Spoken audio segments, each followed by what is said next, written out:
This is actually part B of the Khoodeelaar television channel, broadcasting under the banner of Baby Angel Geronimo editions. But this is part of the continuing update on and to the Baby Angel Geronimo Manifesto for Animals and Society.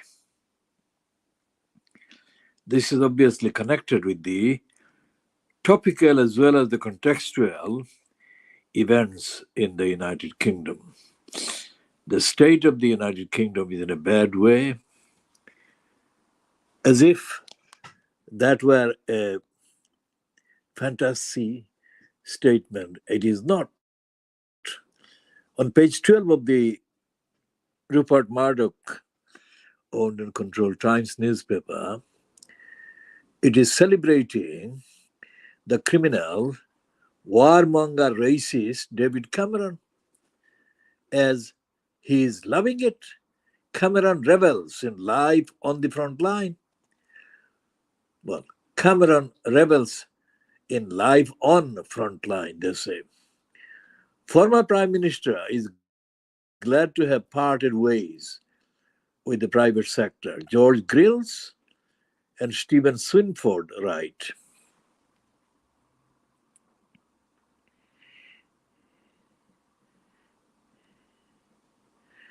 He is deferential to Rishi.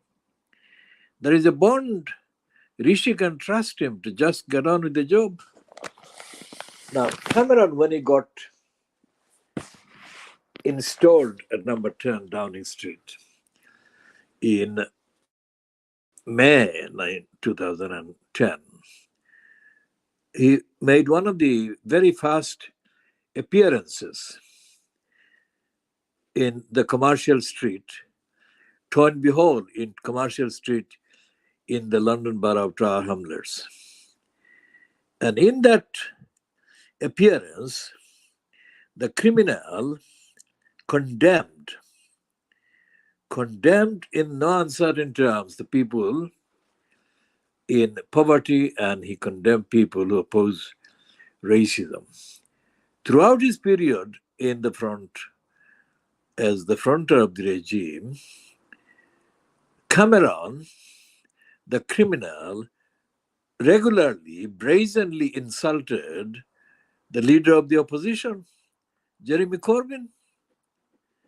Not about any morality or ethics, but Cameron was bragging, boasting, as he was hurling insults after insult at Jeremy Corbyn. Corbyn to this day has not retaliated, absolutely not retaliated, thus showing that when it comes to manners and ethics and courtesy and etiquette, Jeremy Corbyn walks way above any level that the creep Cameron could ever imagine or hope to walk on.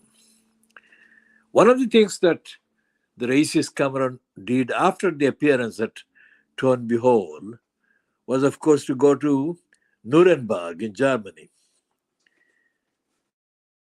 Nuremberg in Germany is, of course, associated with the Nazis and Adolf Hitler.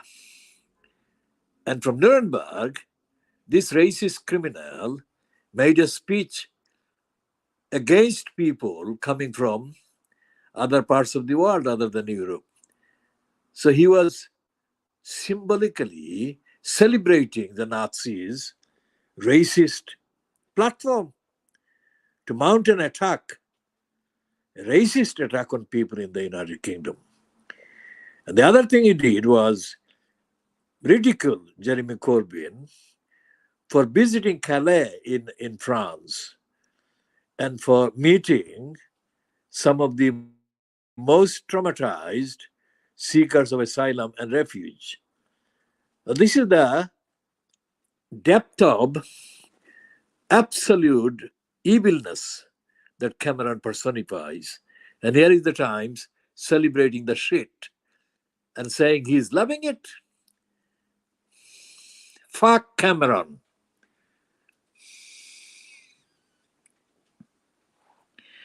It's Cameron who brought the Brexit disaster.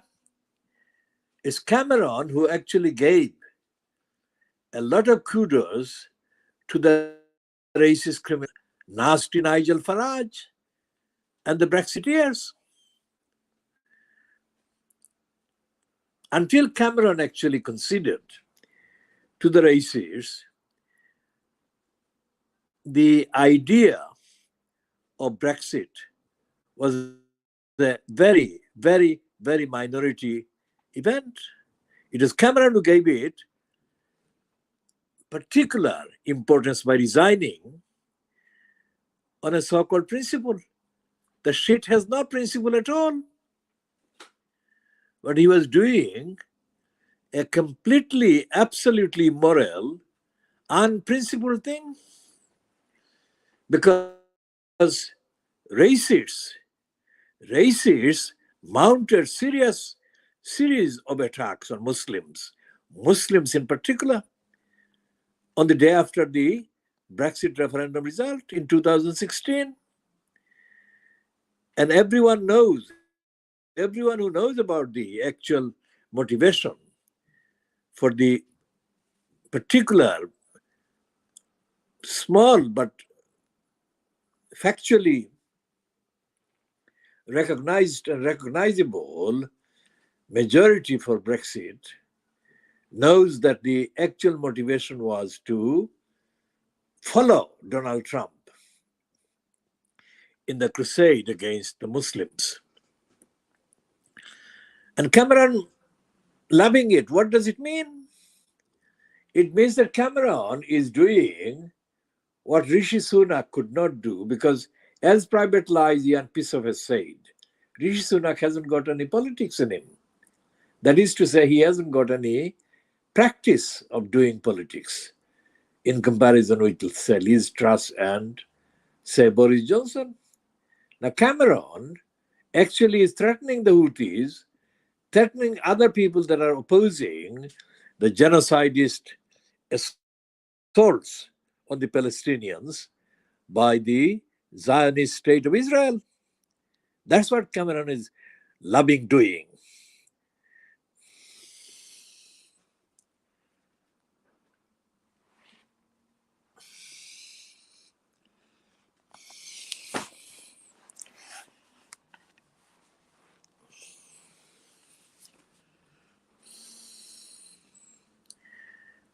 The other piece in the Times is, of course, a cultural one.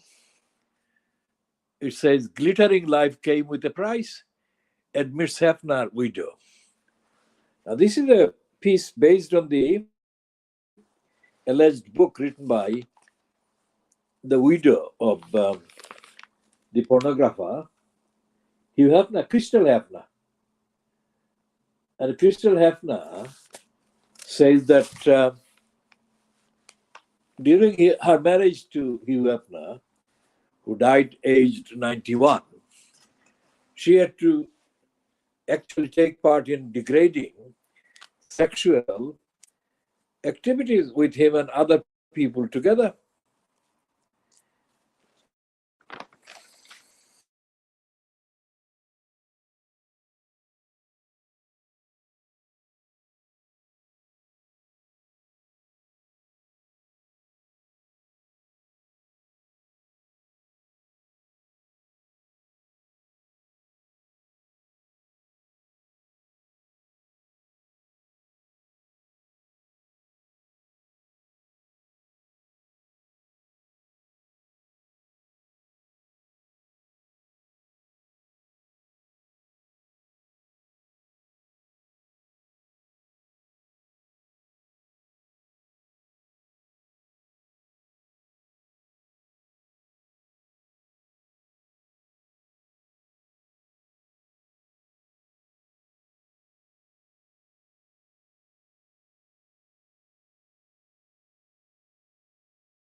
The latest tests that have been used to restart the criminal prosecution against Alec Baldwin, the tests show that the way that the gun used in the killing of Helena Hutchins could not have been handled in the way that Alec Baldwin claimed, that it had to be used by the person holding it, putting pressure, particular pressure on it, for it to fire the way that the gun fired at Helena Hutchins.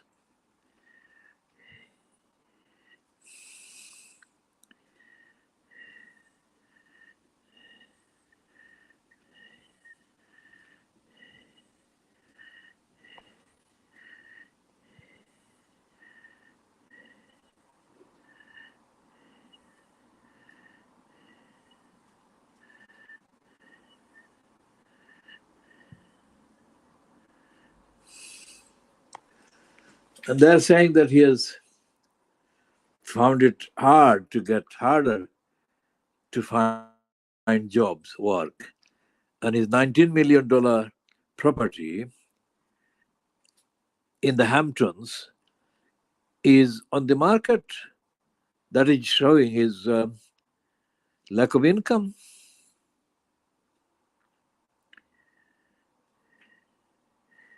Now, Helena Hutchins, a 42-year-old cinematographer, was killed, and the film's director,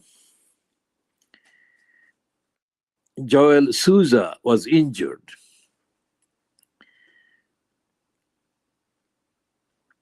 Baldwin said he was told that the revolver was safe and that the ammunition should not have been on the set. He has said that he pulled back the hammer, but not the trigger, and the gun fired. That testimony has been challenged by a scientific analysis of the weapon that was commissioned by the prosecution. This is very significant. The analysis, which was led by Lucian Haag of the Arizona-based forensic science consultants, stated that although Baldwin repeatedly denied pulling the trigger, given the tests, findings, and observations reported here, the trigger had to be pulled or depressed sufficiently to release the fully cocked or retracted hammer of the evidence revolver. Hutchins's death led to a number of lawsuits as well as criminal prosecutions. Hannah Gutierrez Reed, the armorer on the set of the film Rust, who was responsible for weapon safety, has pleaded not guilty to involuntary manslaughter.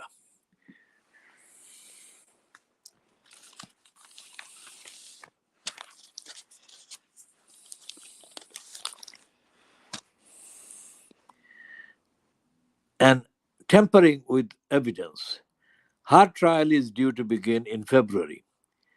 David Halls, the assistant director on the Rust, pleaded no contest to unsafe handling of firearms in March last year and was given a suspended sentence of 6 months probation. Hutchins's family, as well as members of the Rust film crew, filed lawsuit after the shooting, seeking compensation from Baldwin and other producers. Several of the civil cases have been put on hold after prosecutors said that they would present charges to a grand jury. The Rust Movie Productions company said paid $100,000 fine to state safety watchdogs after it was accused of being insufficient to safety violations. I'll read that again. It's not insufficient, it's indifferent. Was accused of being indifferent to safety regulations. Is it regulations or violations? It's safety regulations, not safety regulations. I'll read that again. The Rust Movie Productions Company paid $100,000 fine to state safety watchdogs after it was accused of being indifferent to safety violations. Filming on Rust resumed on Montana last year under an agreement with Hutchins's widower, Matthew Hutchins, that made him an executive producer. Baldwin spent weeks finishing production. Ever since the day of the shooting, he has denied being at fault. I feel that someone is responsible for what happened, and I can't say who that is, but I know it isn't me. Baldwin said in an interview with ABC in December 2021. Baldwin has said the case made it harder for him to find work, and he recently appeared in an advertisement for a $19 million property in the Hamptons that he has put on the market. 19 million worth property, yes? He's complaining about finding it harder to get work. So that's Alec Baldwin, who enjoyed surprising kind of popularity at the expense of Donald Trump when he began doing impressions of Donald Trump. But otherwise, Baldwin had a history of violence and bad behavior. Long time ago, he had lost a lot of credibility for his violence and bad behavior. And the response to the family of the victim of the killing on the set of the film Rust is contemptible. He dismissed it as nonsense. If he had any respect for the family and if any respect for Helena Hutchins, he would not use the term, the word nonsense at all, ever, in private or in public. And that is why it is quite clear that this man is contemptuous towards Helena and her child, the son that became orphaned by her death.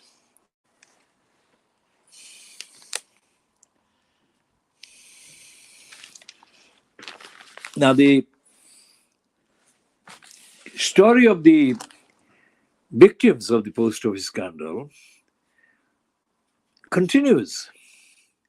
Here is a 91-year-old widow who lost 100,000 pounds in the Horizon scandal, remains haunted, and she is furious. This is the picture of Betty Brown from County Durham in England. And this Betty Brown's picture is accompanied by a picture of her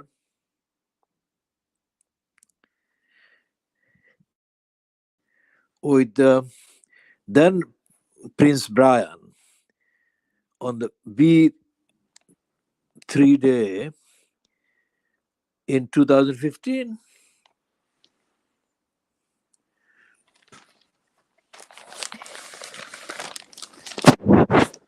For 21 years, Betty Brown had held her silence, telling neither neighbor nor relative. The feeling of failure haunted the 91-year-old. The one-times golden girl of the post office, whose success at her village branch in County Durham dazzled the organization's managers, had seen her husband die, baffled at what had later befallen the couple. She had not, in the words of her son yesterday, wanted to acknowledge any of it. Brown is a victim of Horizon. She is a victim of Fujitsu. Perhaps the oldest, but most of all the mother of two, is a victim of the organization she served loyally and with distinction for decades. Now, obviously, the rest of the story in the Times is in the same vein, sympathetic with her and in solidarity with her, and openly critical of the post office and Horizon. Now, this is the culture.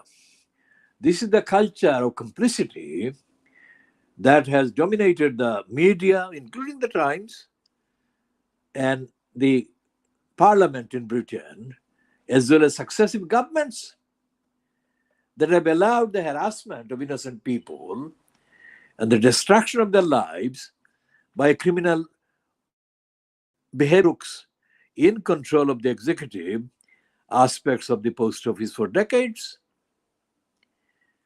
This is addressing this kind of behavior that the baby angel Geronimo Manifesto for Animals and Society is providing for a complete and absolute continuous monitoring of organizational behavior, so that there is no room for complacency, there is no room for hiding, covering up, and lying. And that organizations like the DEFRA, the department, or any of its executive agencies or contractors cannot be allowed to hide their lying and their corruption and their complicity, their conspiracies against innocent animals and innocent owners of innocent animals. By innocent owners of innocent animals, I refer, of course, to baby angel Geronimo and his mom in South Gloucestershire, Helen MacDonald, who complained, based entirely on her experience. She complained in 2021 that she felt like she was being tortured by DEFRA, the liars. So what Helen MacDonald experienced should not be allowed to be repeated against any other owners in similar situations. That is part of the purpose of that part of the Baby Angel Geronimo Manifesto that we are updating.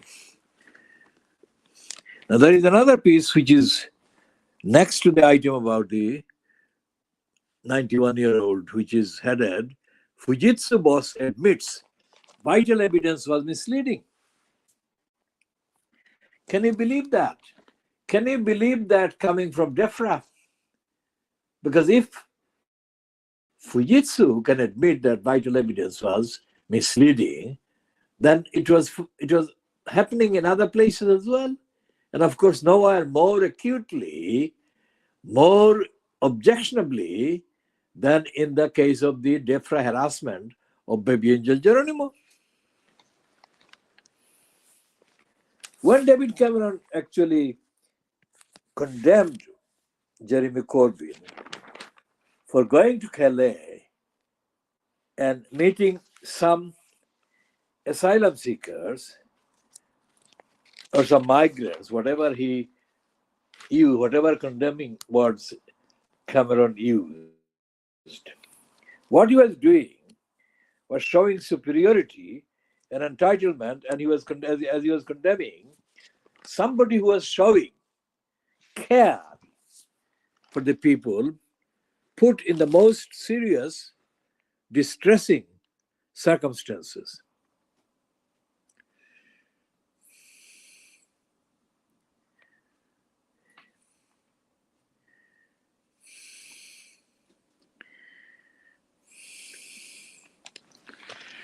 Now, there is this notebook entry by the woman Anne Treneman in the Times. Now, Anne Treneman is a Canadian who was on the Times for several years, acting as its political sketch writer. Now, she gave that up, and although she has given that up, she is still in contact with the events happening. And this one is part of the contract she is maintaining. The heading is Post Office Apologies Arrived Late and Empty. Now, what she's saying there, I'll read of that one.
plot against baby angel Geronimo. None of the newspapers has investigated. None of the newspapers has looked at the questions that Helen MacDonald put to DEFRA, and none of the commenters has raised the question as to why DEFRA was behaving in the way that it was behaving. Just as hundreds of postmasters and postmistresses, when they were being harassed and being lied about and framed for crimes they did not commit, were wondering why are we being subjected to this.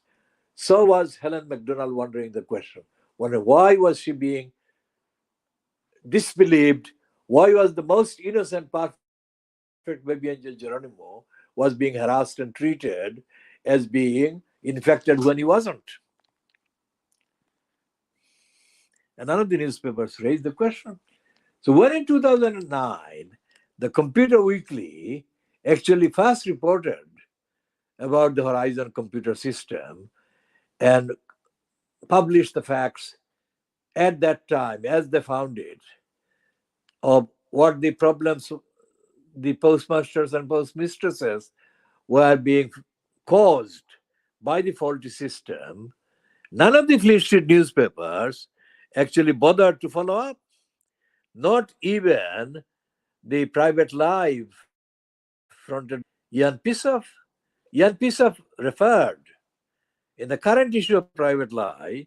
Jan Pisoff is referring to the 2009 Computer Weekly first report about Horizon Computer. But Private Lie did not go into the details of what it could have found if it had actually comprehensively investigated.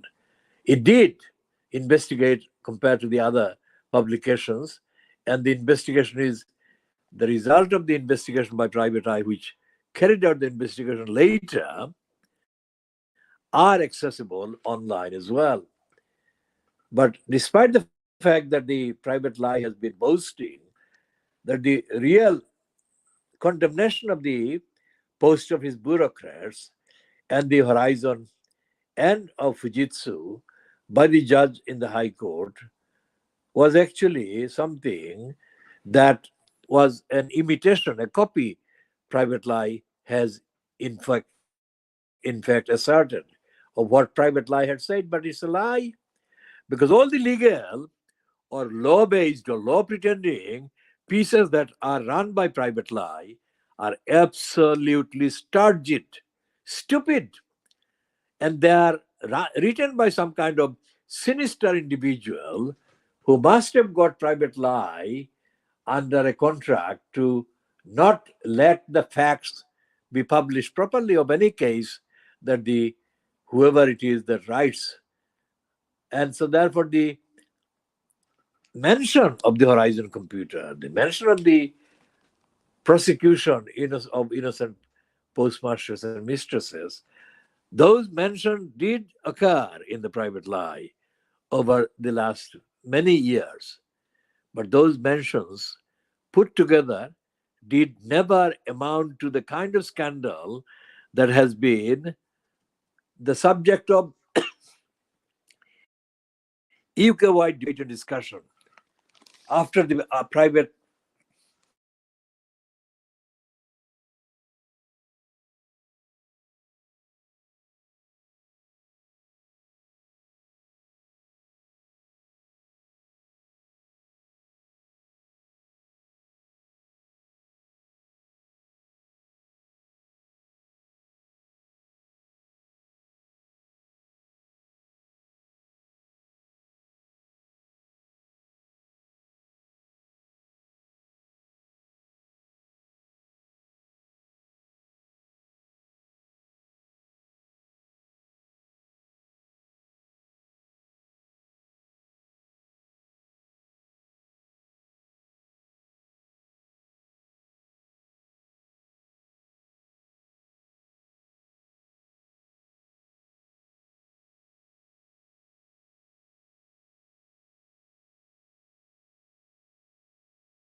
without the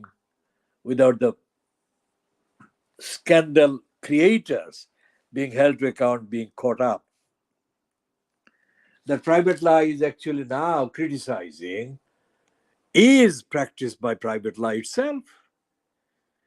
And private law, of course, never, ever talks about the DEFRA, never, ever has talked about baby angel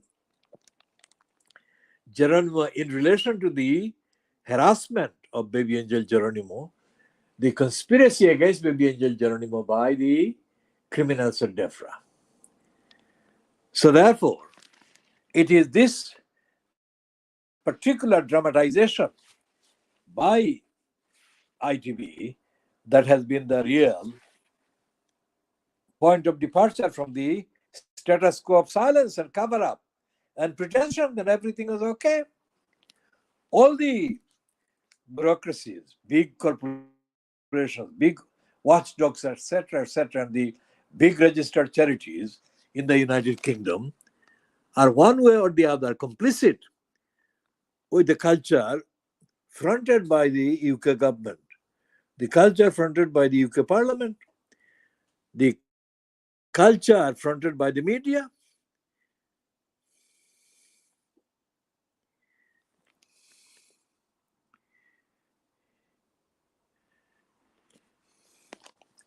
And there is a piece in the Times earlier, a few days ago,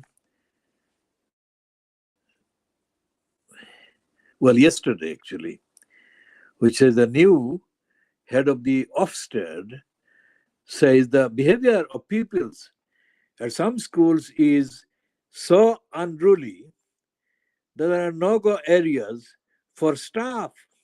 Teachers cannot, head teachers cannot warn parents about any violent and disruptive pupils who will share time and space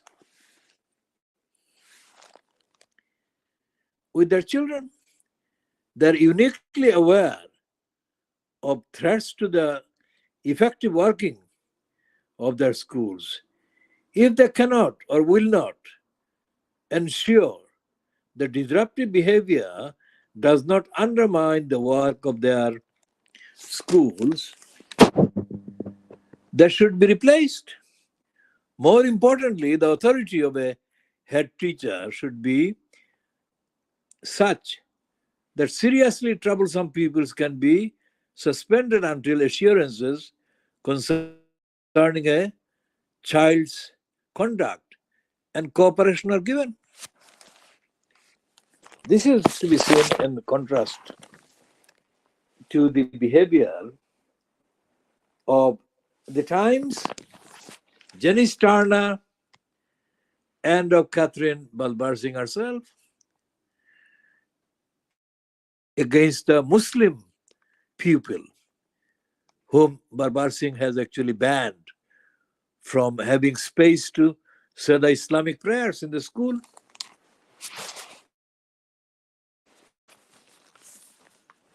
And there is another editorial in the Times about the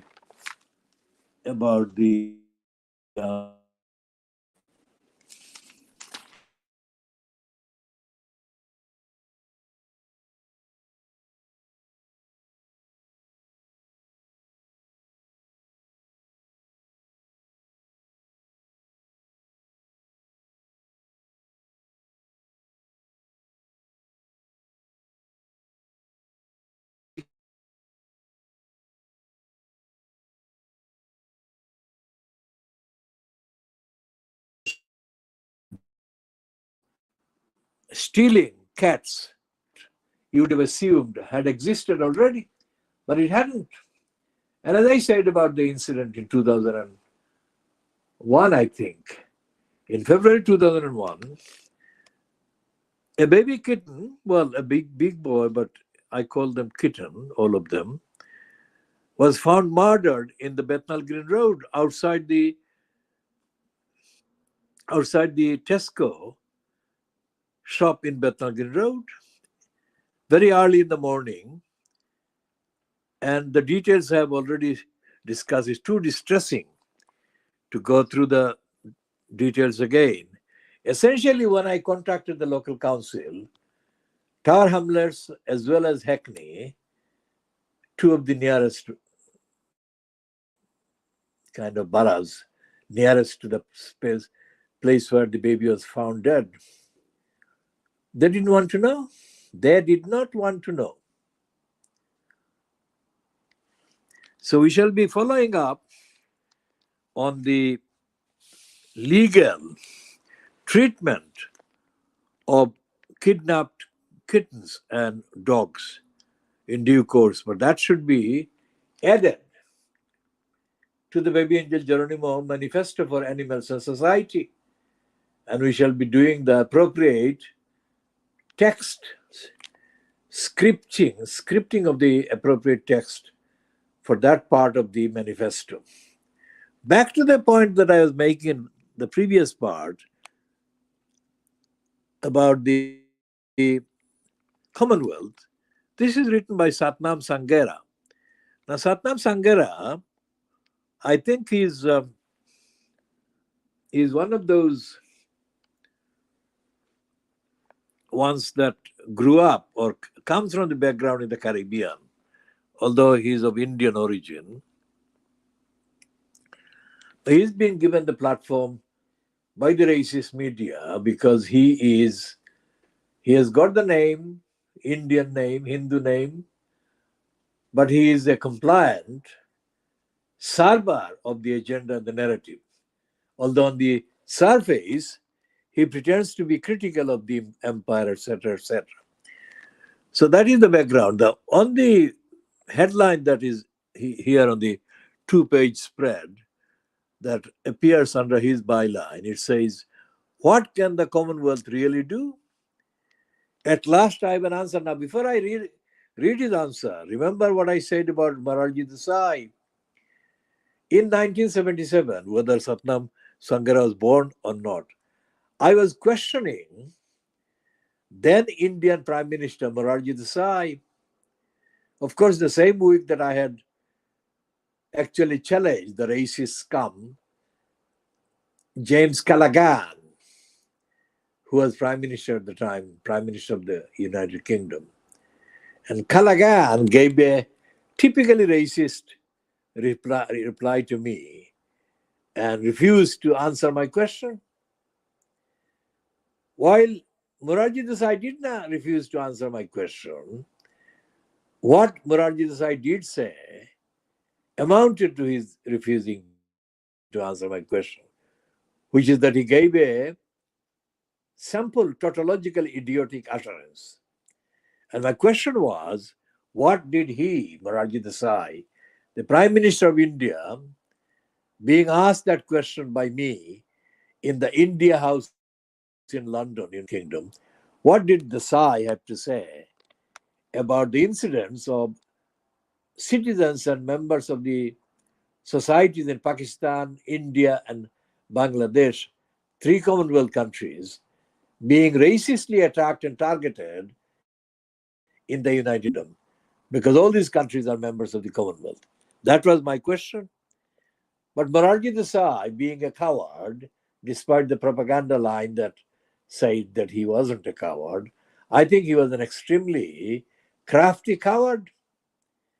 He avoided answering my question, avoided engaging on the evidence, and avoided making a statesman-like or statesperson-like worldview statement at all. So let's now read what Satnam Sanghera has to say. The introduction says, "A purpose for this family of nations, more relic of empire than dynamic power block, has long confounded all sides, but it is perfectly placed to act as a truth and reconciliation forum for Britain's imperial past," writes Satnam Sanghera. Now, Satnam Sanghera says in the first paragraph of this, it's probably as an extract from his book, his latest book. "I didn't expect to have fun at the opening ceremony of the Commonwealth Games in Birmingham in 2022. How many years, how many decades is it since I attended the Commonwealth Heads of Government meeting for the week in London in August 1977? And the journey to the stadium lowered expectations further.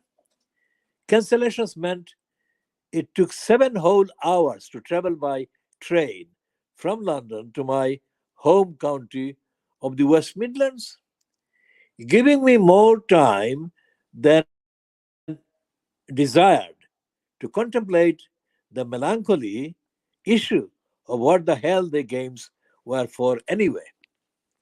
Nowadays, it's often a struggle to get cities to put them on, while the comedian John Oliver has labeled them an off Broadway Olympics.